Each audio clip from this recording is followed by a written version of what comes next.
is about to, and I'll just jump into it once it starts up.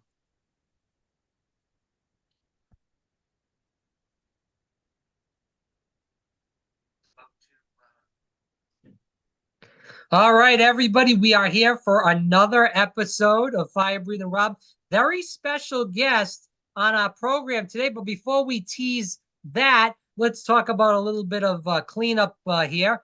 Can you, if you are listening to us, I should say, instead of can you, if you are listening to us on the radio, we appreciate that. If you're listening to us on one of the radio stations around the country, keep listening. Tell your friends, your family. If you're listening to us on YouTube, Spotify, Rumble, the list goes on and on. We appreciate that as well. Thanks so much for listening. Subscribe, like, share. Again, subscribe, like, share. We have a very special guest on our program today. This is Mike Hassell here on the program. He does have a new book out. We're going to be talking about that, where he's a history buff, such as myself. So we'll talk a little bit about history and politics too. But let's tease the book a little bit as we just kind of dive deep into that. It is Deep Trade-Offs, and we do hope you go and get the book. If you want to go to deeptradeoffs.com, it is DEP trade, TRADEOFFS.com. You can get the book there. Amazon, Barnes and Nobles, Books A Million, your local bookstores we hope you look at as well. Anywhere where books are sold. But Mike, that was a whole lot of gobbledygook from me. But thanks for listening, and I appreciate you coming on the program tonight. I'm delighted to be here. So let's kick this around. Even before we get into politics, I'll tell you, last week was a big week for the country. Whether you like the person that won or not, I think it was a big week because I actually did like the person that won. But regardless of that, what was your take on the election season in general? We had two assassination attempts on the president-elect of the United States, now President Trump. We had President Biden that started off the race, but then had a terrible debate. And all of a sudden, the substitution came in with no Democratic votes. Kamala Harris, the vice president, and then everybody thought she was going to win. And President Trump really cleaned up with those 7 swing state victories and really winning Latinos, winning young people, winning young women in general. Was pretty impressive, whether you like the president or not. Well, we tend to talk about this in terms of a horse race, and then who crossed the line, and there's a winner and loser, and et cetera. The kind of frame of mind or perspective that I've been trying to talk about since my book came out is that no matter what you think, there's 50 or 60 or 70 million people that disagree with you in this context, and that many people can't be wrong, right? No matter which side had won, if the other side had won, I'd be saying the same thing. The point is, we have conflicting values in our life, and they're not that one value is wrong and the other is bad and one should prevail. It's that they're both right, and they can't be fully realized at the same time. We'll be digging into this, I think, during our conversation. But I discovered this, midlife, about age 40. I was running a business on audio publications on great ideas of history, and we were doing moral problems of our age. And I realized, being trained as an engineer, that these problems were not like the problems I was trained to solve, where there is a right answer, there's a formula, there's an algorithm, there's a structured decision-making process that gets you to something that works or doesn't work. It's not the way moral problems work. When you have a conflict between things like respect for law, respect for autonomy, for somebody to do what they think is best for themselves, duty not to harm, respect to not harm somebody.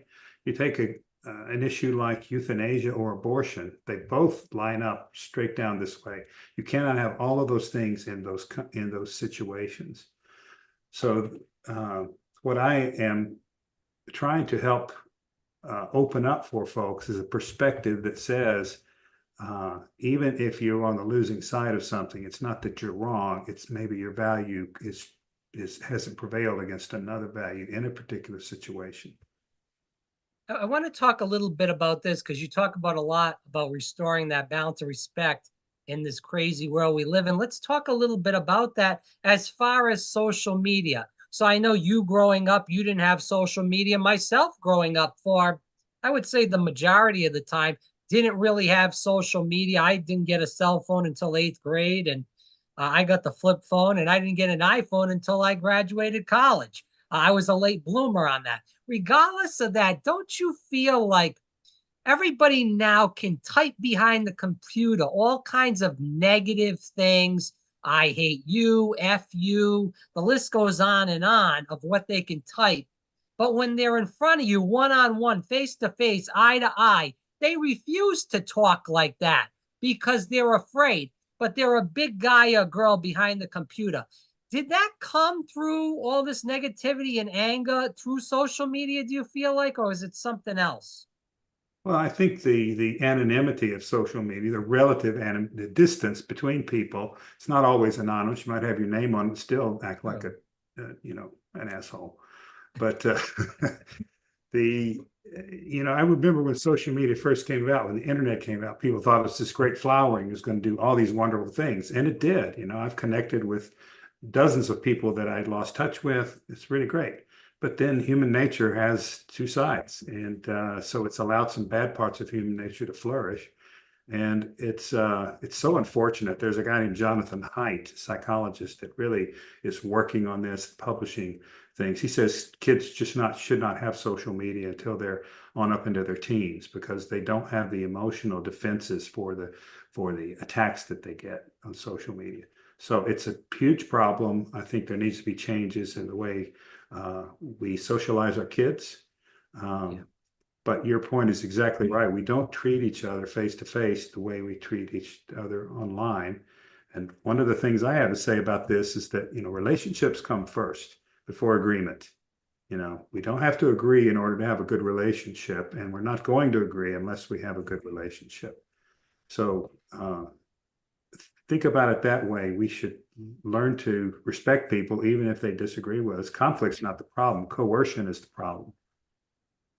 So if we Again, disagree, you're trying to make me do it your way, that's going to be a problem, and vice versa. But we can disagree and go our own way, and that's not nearly so big a problem.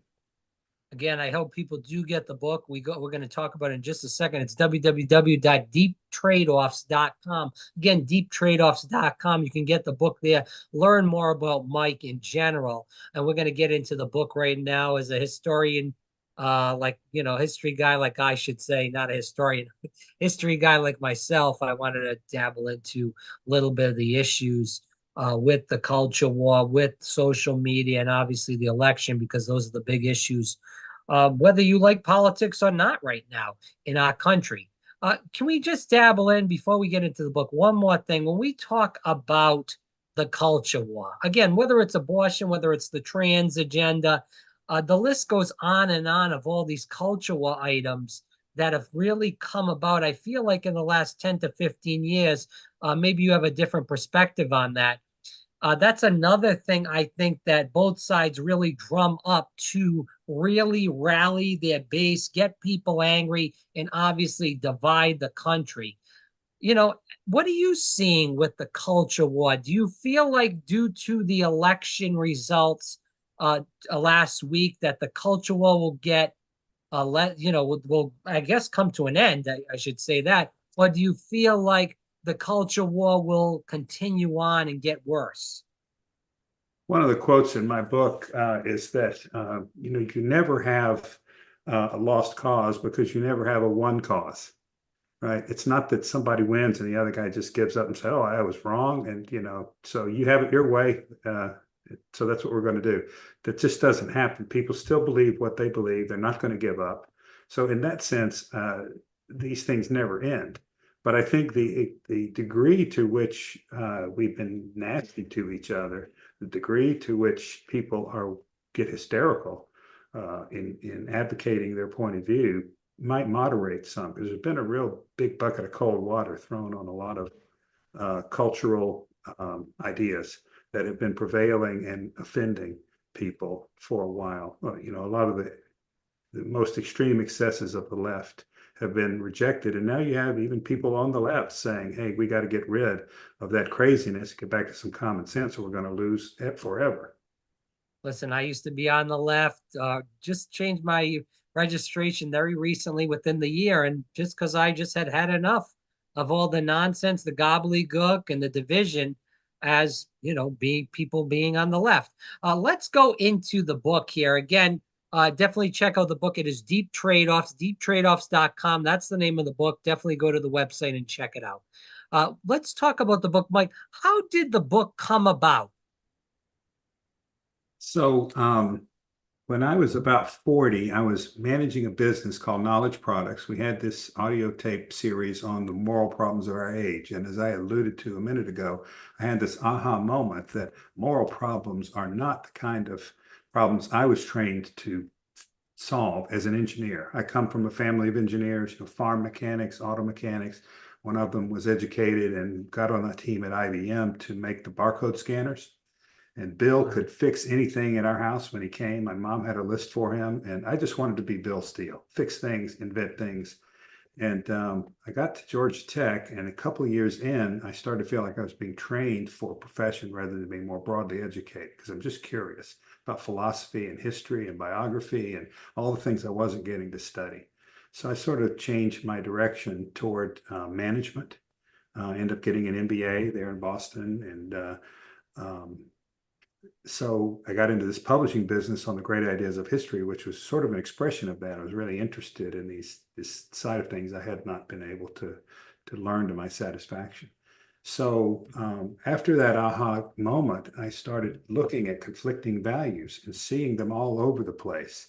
Things like justice and mercy. If you're going to get justice, you're not giving mercy to people, particularly retributive justice, right? Forgiving and accepting and moving on from a violation means you drop the retribution, right? That's one example. Liberty and equality are enemies.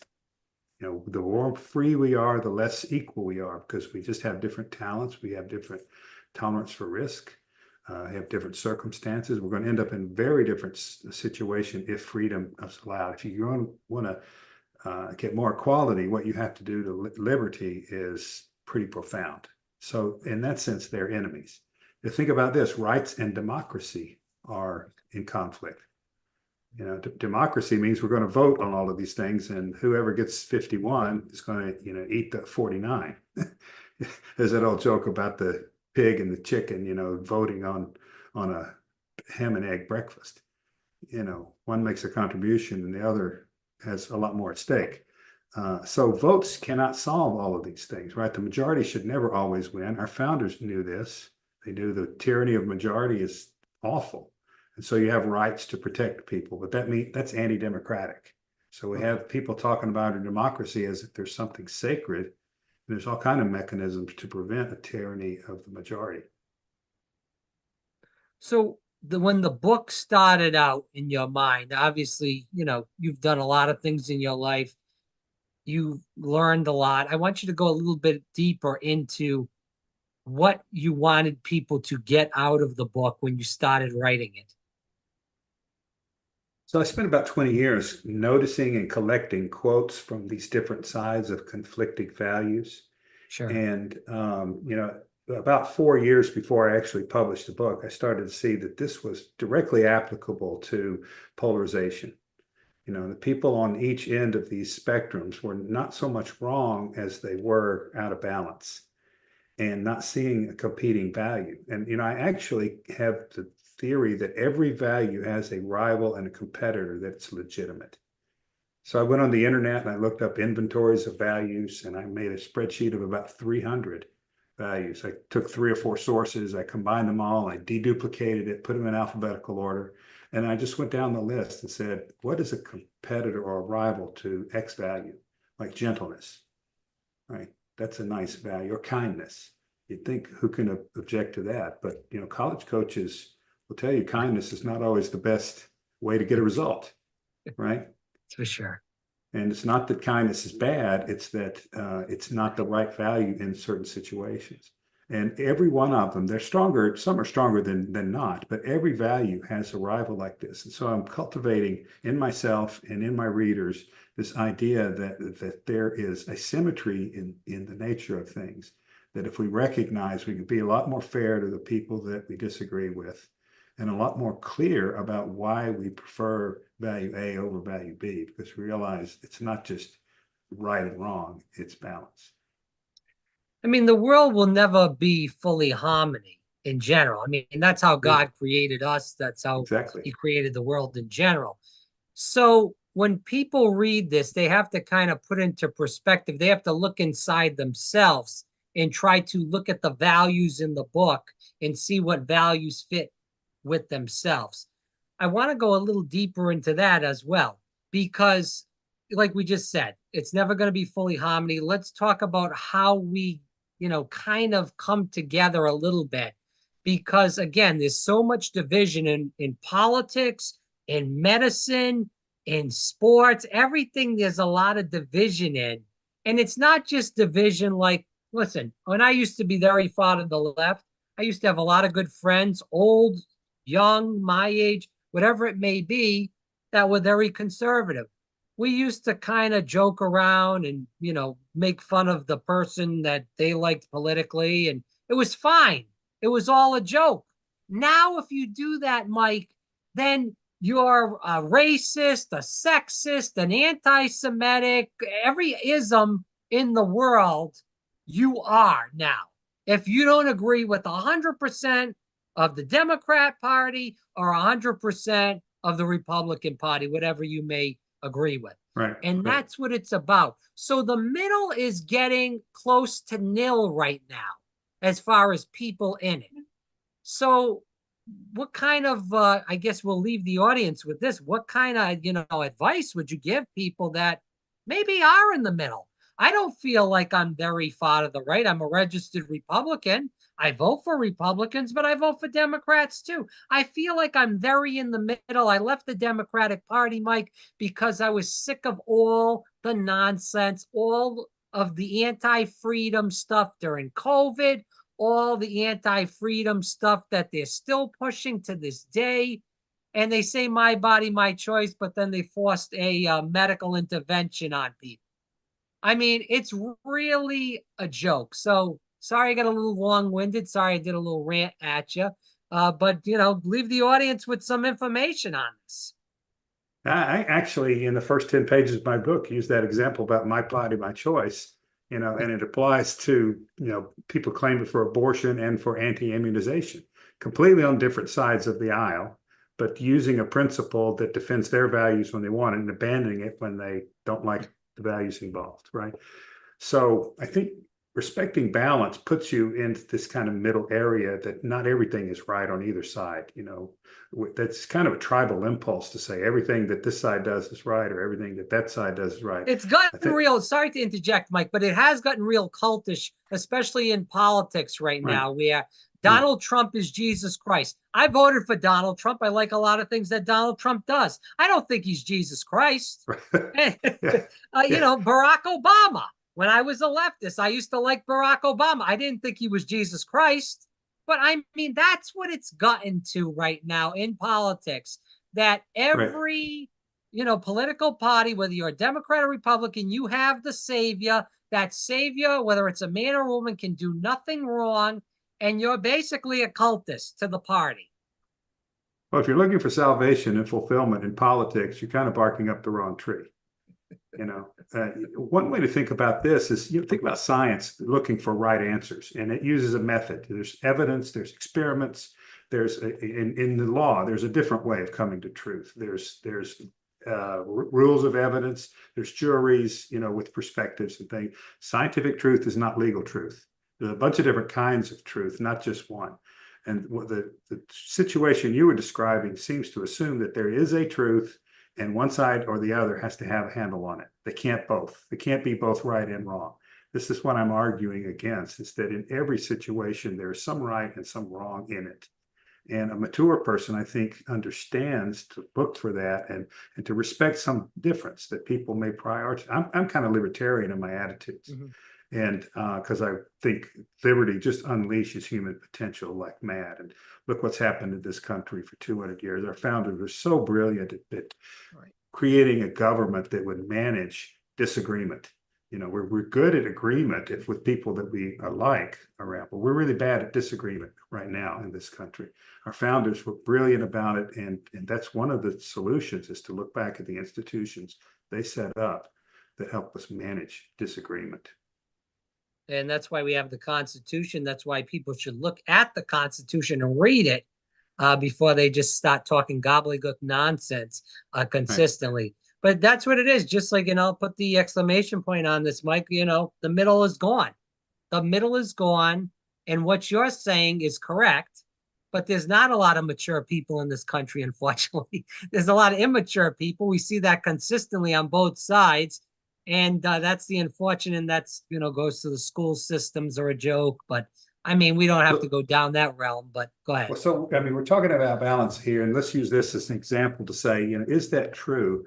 There's really a lot of sensible people in the country Yeah, that love their country. They want their families to prosper, sure. and I think they are kind of passed over and looked over in these ideological wars that we have. So what we see in the media is these extremes, people that are over the top, calling each other Hitler, and there's never going to be another election again if our side loses this time. I mean, you had both sides saying that. It's just not true. You have to have really a cynicism about our institutions to believe that one election is going to be the end of it all. So Well, the point is, politics there has are really sensible gotten. people. Yeah, go Oh, ahead. I'm sorry, Mike. Go ahead. I think there's a lot of sensible people in the country. I quote from some of them that don't get caught up in this mania.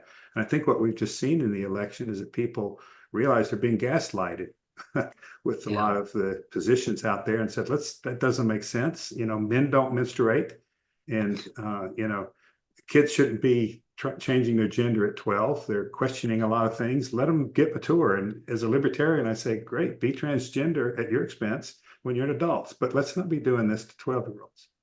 yeah. No, I hear you. I mean, 18 and up, you can go in the military. I mean, that's the way it is. People, 12 years old minds aren't, they're not, mature enough. I mean, their minds aren't Right, there.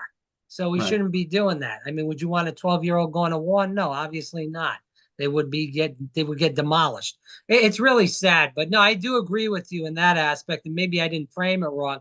There are some mature people in the country, but they're not mature at the top of the heap right now, running Well, our it's so political partisan. parties. Yeah, Yeah, it's so partisan. It's not like we can have a divided government. And, now we may have an undivided government that actually gets some things done because they have right. enough control. But, the American people have consistently elected divided governments because they want them to work together. They both have a piece of the answer. And, I voted for Trump, and but I hope he'll listen to people that disagree with him. I think he's going to get a lot of great things done. I really do. I hope you're Um, right. but he doesn't have all the answers, and we don't No, need dictators. no, no, obviously not. And I hope you're right. And we'll end the part of politics on this one. I was an RFK Jr. supporter. I'm big about health and wellness. And I hope that he does follow that because we do have a lot of problems with obesity in this country. It's not only hurting people, it's hurting our national defense because they don't have rather enough men or women because half of the country is obese or they have health issues that are making them not able to join the military. So we have to look at this as far as that goes. And I'm grateful that RFK Jr. and that crowd, as far as health, is hopefully going to be in the cabinet trying to do that. And hopefully we get the debt and the deficit under control. But I'll tell you what, Mike, as we end, what do you hope people learn from our conversation today? To look past, the passions of the moment, and to, think slowly and deliberately about things and recognize that there's lots of values all around that I think we actually can collaborate and find solutions that are satisfactory to everyone. I saw an article once about a teacher that was at Appalachian State College talking about ethics, and he had, a blue-haired, stud-tongued uh, urban liberal and a guy from the country, with his Yeah. truck and his hat. And he said they actually pretty much agreed on abortion. These are kids at college age. They weren't that far apart. But if you listen to the media, you think that people are, in different different end zones.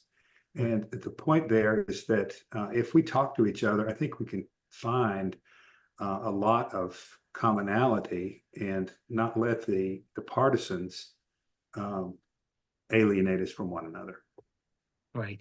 Now, Mike, where can people get the book? I obviously said Amazon, Barnes and Nobles, that jazz. Besides there, would you want anybody to go anywhere else or? Well, the most ready place is Amazon. Right. It's available in any bookstore, but you have to order it. You know, there's Sure. 1.5 million books published every year, and bookstores are having a hard time. You know, they're not generally very big, and they just can't carry everything unless Sure. you've got a big wave of publicity. You know, Right. but so yeah, it's available everywhere, but the most ready place to get it is Amazon. Anything else that you want to leave the audience tonight before we call it quits tonight? I think I would say, look, people are loved into change, not shoved into it. And so Right. shouting, name calling, and what we've seen is not going to produce the results that we want. It's really taking the time to sit down and listen to people and respect them and walk away with some mutual trust, um, even if we disagree. We don't have to beat each other up over disagreement. Conflict is normal, coercion is not. Mike, thanks so much for coming on. I do hope people go to the website again. For people listening, it is deeptradeoffs.com,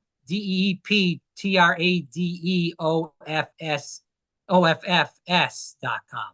I think I got that one right after I Yeah. flubbed it. But regardless of that, Mike, thanks so much for coming on the program. Greatly appreciate your time tonight. Thank you. This has been a delight.